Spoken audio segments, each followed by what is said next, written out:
เป็นผ้าเป็นมีดแบบนี้รักผมรวมจัดเท่าเล็กแล้วก็ตีมันหลายอันเลยนี่หน่อใหม่ตะลีมาอยู่มุมนี้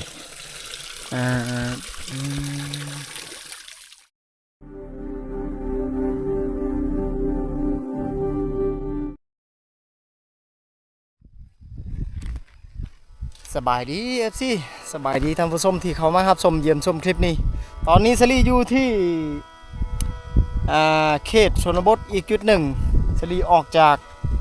งานก็คืองานบุญอยู่ที่เมืองเซโปนพี่น้องเดี๋ยวตัดภาพเป็นขั้นตอนสลีมุ่งหน้าเข้าสู่เขตชนบทอีกคลิปหนึ่งพี่น้องวิวสวยงามเลยตอนนี้เลยอยู่ลุมมันเขตเมืองเซโปนอยู่ลุมเลยวิวสวยงามสถานที่สูงอีกจุดหนึ่งนี่สลีเดินทางมา2คนมื้อนี้มากับหมู่คนหนึ่งไปพี่น้องเดี๋ยวตัดภาพอยู่พุ่นเข้าสู่เขตชนบทวิถีชีวิตอีกคลิปหนึ่งตอนนี้สลีเดินทางและก็เก็บภาพบรรยากาศในการเดินทางมื้อนี้พี่น้องเนาะแล้วเดี๋ยวไปฮอดจุดหมายปลายทางก็คือหมู่บ้านอยู่ในเขตชนบทพี่น้องในคลิปนี้พา FC พาท่านผู้ชมมาท่องเที่ยวในเขตชนบทอีกคลิปหนึ่งตอนนี้สลีมาฮอดหมู่บ้านนะพี่น้องเดี๋ยวสิลงไปสลีอยู่สถานที่มุมสูงหมู่บ้านแห่งนี้อ้อมรอบด้วยผู้นะหมู่บ้านก็อยู่ลุ่มพุ่นละเดี๋ยวสิลงไปและเก็บภาพบรรยากาศในหมู่บ้านชนบทในลาวอีกจุดหนึ่งพี่น้องเนาะพาเที่ยวพาชมหมู่บ้านลึกลับที่อยู่อ้อมรอบด้วยผู้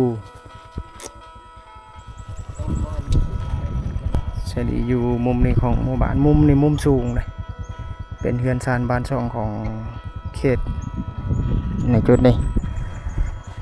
เดี๋ยวเก็บภาพจุดอื่นๆไปนำสลีก็มาหอดหมู่บ้านแห่งหนึ่งนี่รีมาพอน้องเพิ่นเฮ็ดอันนี้ไม้พลอยไม้กวาดนี่สลีก็ถามเขาอยู่ว่าเฮ็ดเอาไปขายได้อันนี้เด้ขายในเมืองสังเกตน้องเพิ่นเฮ็ดก่อนพี่น้องก็คือเขามาปุ๊บเลยนี่หลายๆอย่างเลยเป็นเครื่องประกอบชิ้นส่วนไม้พลอยไม้กวาดผู้จำนวนนั้นแล้วพร้อมเอาไปใส่ขั้นตอนต่อไปจะใส่ดามใส่ตัวจับนี่ดิจักมือเลยเห็ดลอยเห็ดมือเสานี่บ่นี่ดิเอาน้องเพิ่นเห็ดไม้พลอยไม้กวาดนี่เดี๋ยวส่วนนี้แล้วได้นี่เขามาปุ๊บเลยเห็นสาวบ้านเพิ่นเห็ดขึ้นมาตัวนี้พร้อมใส่งานประกอบต่างๆใส่งานได้เลยไม้กวาดเอาบัดนี้เดี๋ยวเก็บภาพสุดเดินไปนำในงานในหมู่บ้านแห่งนี้อันนี้ก็อีกจุดหนึ่งเพิ่นเฮ็ดนี่ไม้กวาดคือกันเลยแต่นี่แม่นหมดเลยทุกคนมันมีตัวจับมันอยู่ทางนี้นี่เพิ่นกำลังเฮ็ดชิ้นส่วนต่อเนื่องโอ้ขกตามเขาพี่น้องนะมันจะเฮ็ดด้วยปูนแท้นี่เด้คกตำข้าวเขาเฮ็ดด้วยปูนนี่มาบางมือก็เห็นเขาตำแล้วนี่เด้โอ้พี่น้องเอาในเฮือนเพิ่นในจุดนี้ละนี่เจ้าของเพิ่นกำลังเฮ็ดอยู่ไม้กวาดไม้พลอยสามารถเอาไปใส่งานหลายๆอย่างจุดนี้เอาเดี๋ยวเก็บผักสลีอยู่จุดนี้น้องเพิ่นเอานำบาดาลเอานำไปกินไปใส่นะครับไปใส่ตุกแบบนี้อันนี้เป็นตุกอันน้ำมันนะตุกน้ำมันนะเพิ่นมาล้างมาใช้งานต่อนี่นะเป็นน้ำมาดานส่วนร่วมของหมู่บ้านพี่น้องเขามาจุดนี้แหละ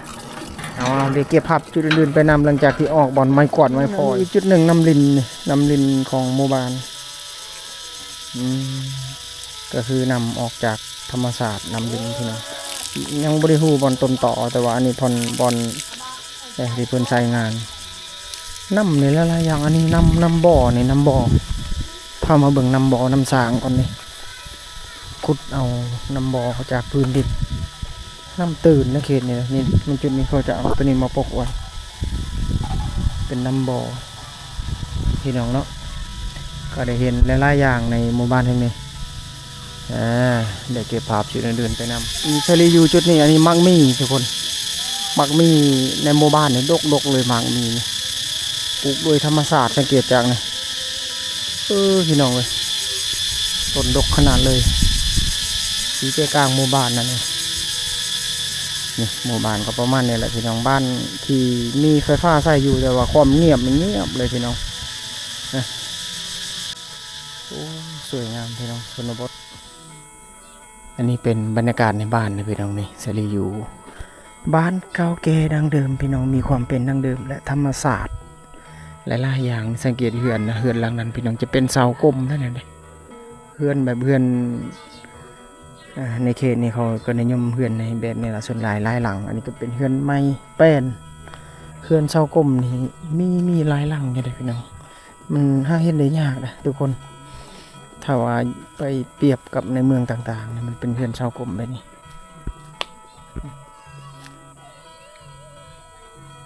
หาเห็นได้ยากสังเกตเล้าเขานี่เล้าเขาสถานที่เก็บเขานี่ก็เป็นเสากลมคือกันนี่เป็นเสากลมคือกันเป็นไม้เนื้อดีแบบนี้บรรยากาศในลาวบ้านชนบทอีกจุดหนึ่งเป็นเอาเนาะอ้อมหอบโดยผู้เลยโอ้จะมีเสียงเพลงอยู่ฝั่งหนึ่งเขามีไฟฟ้าอยู่แล้วเขาเปิดเพลงกันอยู่สวยงามธรรมศาสตร์พี่น้องเนาะนี่อันนี้สวนปลูกหมักเพชรหมักพริกพี่น้องสังเกตไอ้เพิ่นปลูกโดยธรรมศาสตร์นี่มันจะงามแล้วก็มีมากให้เห็นอยู่นี่เป็นมากแบบนี้หมักเพชรหมักพริกทุกคน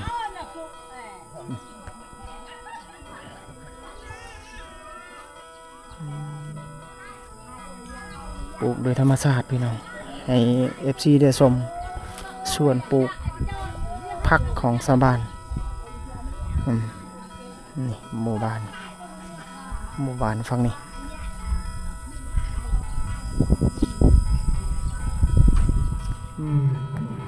จะได้อยู่มุมนี้มุมสูงอีกจุดหนึ่งจะเนมเห็นทางหมู่บ้านเลยสวยงามแล้วทางพุ่นก็จะมีฟ้ามืดครึ้มอยู่บ่ฮู้ฝนสิตกบ่เดินทางต่อเนื่องนี้ได้หรือบ่พี่น้องเดี๋ยวออกจากหมู่บ้านนี้ก็จะต่อหมู่บ้านอื่นรวมเป็นคลิปเดียวในคลิปนี้พี่น้องเนาะบรรยากาศในหมู่บ้านแห่งนี้บัดนี้สลีอยู่มุมนี้ทางลุ่มก็จะมีเสเลยพี่น้องน้ำคุณอยู่อันนี้เป็นเฮือนของชาวบ้านนะอยู่ริมใส่อันนี้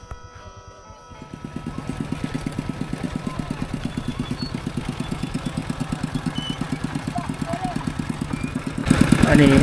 อีกหนึ่งหมู่บ้านที่เราจะเรียกอยู่จุดนี้หมู่บ้านบ่ห่างกันหลายที่ตอกที่เด่นเพิ่นมาได้ให้แต่ส่วนนะอันนี้เป็นบ้านที่สองที่ห่างกันบ่หลายพี่น้องจะเรียกอยู่จุดนี้บ้านนี้ก็มีไฟใช้อยู่แต่ว่าความเป็นดังเดิมนี่โอ้หลายๆอย่างนะพี่น้องนะเดี๋ยวพยายามรวบรวมภาพพี่น้องสิ่งที่ถ่ายทำได้ในคลิปนี้เก็บภาพตอนเนื่องนี้อวยกองฝั่งนี้อยู่ใจกลางหมู่บ้านได้นี่เลยบ้านอยู่แถวเขตภูแถวภูเขาแบบนี้ก็สวยงามเป็นดังเดิมอีกแบบหนึ่งเดี๋ยวพาไปเบิ่งบนน้ำมาดานชาวบ้านภูฝั่งภูมุมนี้ภูทางพุ่นก็มีเฮือนคนอยู่เลยมีบ้านคนอยู่มันหลายหลังคาเฮือนอยู่บ้านนี้มันจะมีอันนี้น้ำมาดานนี่จุดนี้เพิ่นเอาน้ำมาดานในจุดนี้มันออกมาแต่พื้นไปแล้วนี่เป็นน้ำผู้ทางหลังก็เป็นส่วนปลูกมัน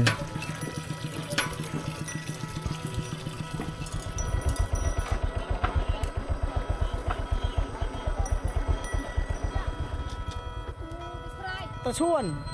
เอาอู้เฮียนี่นู่เอาพอระว่างทางไม่เท่าเพิ่นนี่ฟื้นดังไฟพี่น้องมาแต่ให้แต่สวนถามภาษาของเพิ่นนี่เอาเดี๋ยวมุ่งหน้าไปเรื่อยๆพี่น้องออกจากหมู่บ้านนั้นมาต่ออีกบ้านต่อไปบัดนี้ในเส้นทางการเดินทางมื้อนี้สลีอยู่มุมนี้พี่น้องบ้านที่สลีจะมุ่งหน้าไปเรื่อยๆนะทางหน้ามันจะมีบ้านหนึ่งอีกบ้านนะพี่น้องจะเห็นหลังคาในวิดีโออาจจะเห็นบ่ชัดเจนพี่น้องเนาะเป็นให้นะพี่น้องให้ก็คือให้เพิ่นจะปลูกข้าวที่สลีอยู่ในจุดนี้ตอนนี้ส่วนทางลุมเป็นเซ่ในการเดินทางวันนี้นะระยะทางที่จะรีจอดให้เอฟซีได้ชมวิวสวยงามในแบบนี้ก็คืออันนี้คือให้เขาจะปลูกข้าวกันทางลุมก็จะมีเซ่มังเหียง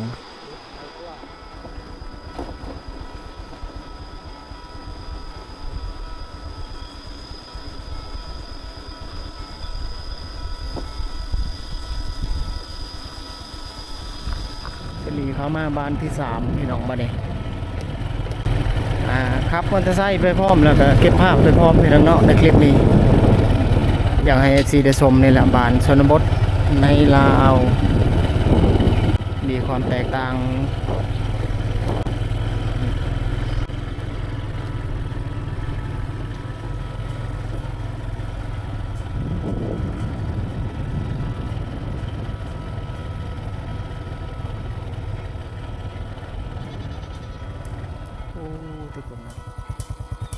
มีความเป็นดังเดิมเลย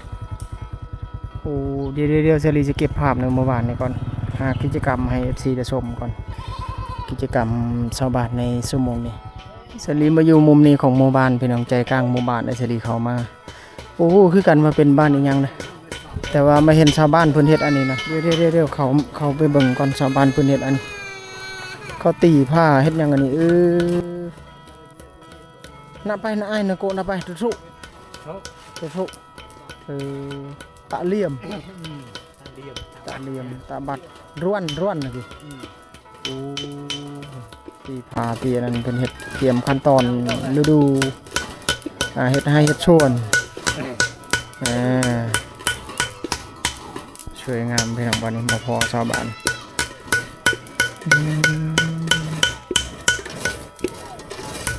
โอ้ตัวนี้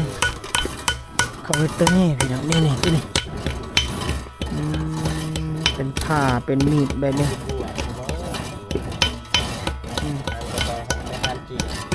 มันจะมีตัวเป่าตัวนี้โอ้เอาบ้านนี้รักทอมร่วมจัดเข้าเล็กแล้วก็ตีมันหลายอันเลย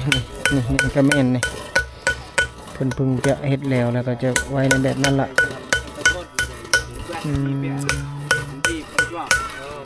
มาพอกิจกรรมชาวบ้านในชุดนี้ในหมู่บ้านนึงนี่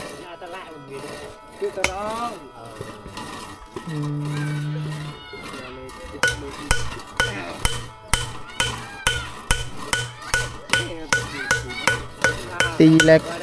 เล็กพวกนี้จะใช้งานให้ส่วนต่างๆเสียหญ้าให้หญ้าส่วนอยู่มุมหนึ่งของหมู่บ้านนี่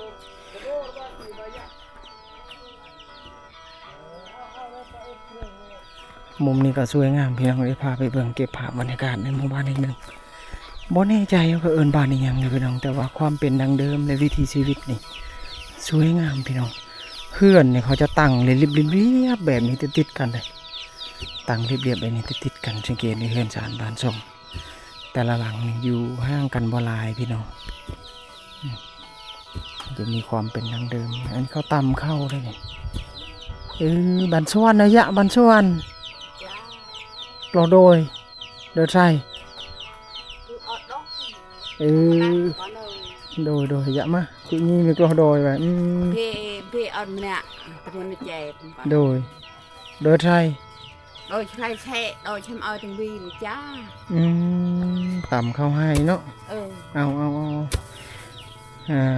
มาบางชั่วโมงก็จะเห็นเขาตำเข้าในแบบนี้พี่น้องเฉลีอบรมภาษาของเพิ่นสวยงามอีกแบบหนึ่งนะต้นฟ้าวนี่ก็อยู่เข้มๆบริเวณเฮือนเพิ่นนี่นะเอาสวยงามบ่นี่ใช่มดโดยมีแต่แม่เฒ่าโดยเฒ่าโดยเอาเดี๋ยวเก็บภาพชุดอื่นไปนำ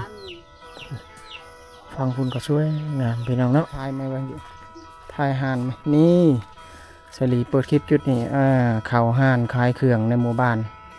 มันน่าจะมีห่านเดียวในบ่อนในหมู่บ้านนี่ใส่นอเจ้าของบ้านเจ้าอายอยู่บ่นี่ผู้สาวบ่ผู้สาวบ่นี่อายชาลีพอขายยังแหนบ่นี่อู้ยเครื่องของนี่เต็มอ้อยหยะบ่นี่อายจะได้น้ำให้มีน้ำอยู่บ่เลยน้ำกินบ่นี่มีระบบเครื่องเสียงพร้อมเจ้าของหานนี่ตู้สูตรได้เนาะบ่นี่เอาบ่นี่ได้เห็นลายยางพี่น้องเบิ่งในตู้ก็ในมีตู้เพราะว่าบ้านนี้ไม่มีไฟอยู่เด้พี่น้องนี่เอาจะเลี้ยวเอาเครื่องตัวนี้เอาเป๊ปซี่นี่ซื้อเป๊ปซี่นี่เท่าไรเป๊ปซี่ตัวนี้วะนี่15,000เอาพี่น้อง15,000 กี่เปอร์เซ็นต์สลิมมาอยู่จุดนี้พี่น้องอันนี้บอลเขา ตีแต่งเลยเล็กตัวเนี้ยนะเขาจะเคาะดังป้องป้องป้องเลยชาวบ้านมารวมมาร่วมตัวในจุดนี้ก็เป็นบอนเขาร่วมตัวง่ายๆพี่น้องเนาะนี่เล็กตัวนี้จะตีตั้งเป็นบัวรถจะดังสิเก็บภาพพี่น้องบรรยากาศในหมู่บ้านในความเป็นธรรมชาติและดังเดิมเงียบสงบบ้านในลาวเก่าแก่อีกจุดหนึ่งพี่น้องเนาะเขตชนบทพี่น้องอันนี้เป็นชนเผ่ากรีด้วยพี่น้องที่จะรีตายในเหลืออยู่ตอนนี้สีพาเที่ยวชมในหมู่บ้านพี่น้องมีงูมีควายสัตว์เลี้ยงนี่ดิควายป้าโถ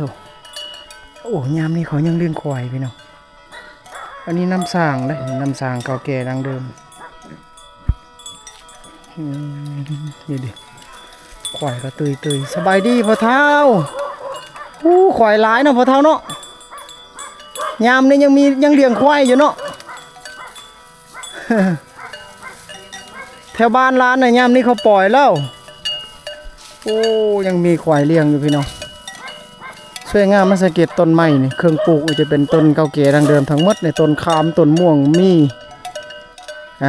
ต้นฟาวโอ้บัดนี้เอาสวยงามชนบทความเป็นดังเดิมเรียบง่ายพี่น้องเนาะปลายางโซนนี้บัดนี้โซนนี้ก็เป็นเดินอันนี้โอ้ยพี่น้องเลยนี่เดินกีฬาสาบานลิมกีฬาในจุดนี้นี่มันจะเป็นเดินเตะมกตอสวยงามพี่น้องธรรมศาสตร์ความเป็นดังเดิมนี่แหละหมู่บ้านในลาวถ้าว่าอยู่ห่างจากความเจริญก็จะมีความแตกต่างและปะปนกันไปเล็กน้อยพี่น้องเนาะวิถีชีวิตสรีก็สามารถเล่าได้บางส่วนบางจุดบางบ่อนพี่น้องเนาะเรื่องราวที่ไปที่มาแต่ว่ามีงานแต่งงานบุญบางจุดบางบ่อนสรีก็อัปเดตและให้ FC ได้ชมสำหรับผู้ที่ชื่นชอบงานเครื่องเสียงและงานแต่งถ้าว่าบ่มีงานสรีก็อัปเดตจุดอื่น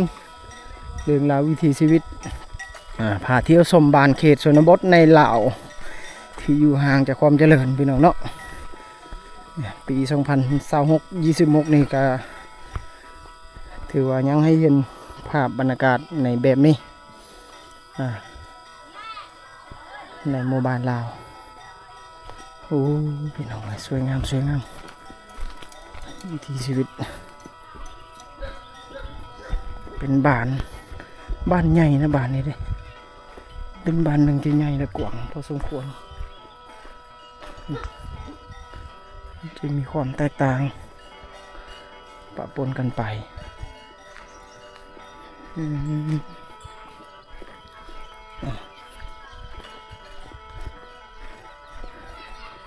ตัวนี้เป็นเราเข้า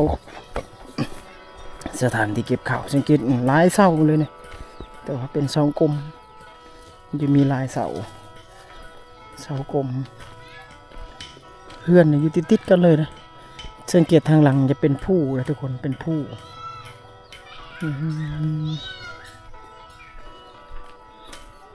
ถ้าเอาไปเป็นช่วงกลางคืนนะพอสินึกภาพออกบ่พี่น้องมันจะมืดอยู่ในเขตนี้ถือว่าจะมีไฟฟ้าก็ตามแต่ว่าเนื่องจากว่าเฮือนอยู่ติดกันดิมันจะมืดตามที่สลีเบิ่งมันจะมีความมืด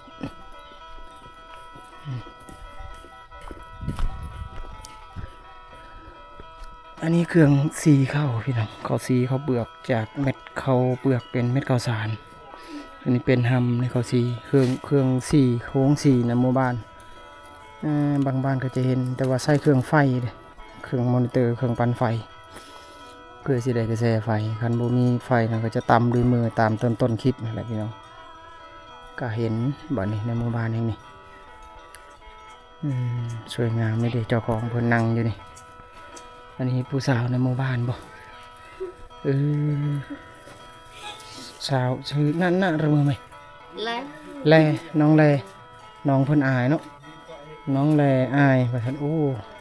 เยอะชื่อ17-18 ปีอายุอันนี้ เบิ้นมาสิฉันกินเนาะน้องแลนี่ผู้สาวในหมู่บ้านนี่บัวเฮือนบ้านนี่ยังบ่ได้ละฮู้รายละเอียดเลยพี่น้องนะเอาออกไปก่อนเด้อเฒ่าเด้อบัดนี้เด้อออกไปก่อนไปก่อนบัดนี้น้องแลไปก่อนเด้อ นี่แหละบรรยากาศในหมู่บ้านพี่น้องพอชาวบ้านก็สวยงามพบเจอหลายๆอย่างในหมู่บ้านสิริอยู่จุดนี้อันนี้หน่อไม้นะเฒ่าเพิ่นได้หน่อไม้โอ้หน่อไม้เพิ่งจะออกใหม่ๆเลยนี่พบเจอชาวบ้านมาแต่ป่าแล้วก็ปอกสิเอาขั้นตอนไปกินไปนั่นต่างๆผ่านขั้นตอนหน่อไม้เลยหน่อไม้ป่าเฮ็ดได้กินเท่าบ่นี่เอ้ยแกงบ่นึ่งบ่ได้อันนี้กินนี่แกงเอาเนาะเอาว่าซั่นแกง เก็บภาพจุดอื่นไปนำพี่น้องออกจากหมู่บ้านนี้ก่อนอันนี้น้ำนะทุกคนอันนี้น้ำบาดาลเลยน้ำบาดาลที่เพิ่นใส่ในหมู่บ้านอยู่ติดกับเซ่เลยทางนี้เป็นเซ่เลยนี่เซ่มังเฮียงเฮือนเพิ่นนี่ก็อยู่ติดกับเซ่คือกันมันจะแนมเห็นสายน้ำอยู่เซ่นี่เพิ่นอยู่นี่ใกล้ๆกับเซ่เลยหมู่บ้านที่อยู่ริมเซ่แคมๆบริเวณเซ่มังเฮียงนี่แหละพี่น้องเนาะไปเก็บภาพส่วนอื่นๆไปนำพี่น้องในคลิปนี้จะรีอยู่มุมนี่บรรยากาศนี่โอ้สวยงามพี่น้องหญ้าเขียวเลยสวงค่ำๆเลยนี่มีบ้านคนเลยกันเลยเพื่อนชาวบ้านสวยงามในมุมนี้จะรีอยู่นี่ในหมู่บ้านนี่แหละได้เก็บภาพหลายอย่างไปนำจะรีมาอยู่มุมนี้พี่น้องอันนี้เป็นน้ำกินเลยน้ำกินในหมู่บ้านก็คือจะรีมาอยู่มุมนี้มาบางชั่วโมงก็จะเห็นชาวบ้านเพิ่นมาเอาน้ำแต่ว่าตอนนี้ในบุรีแหละเขาเมื่อมาเลยแต่ว่าเป็นน้ำบ่อแบบนี้ก็สามารถกินได้อันนี้นะก็คือนำไล่จากพื้นป่าต้นน้ำอยู่พุ่นละ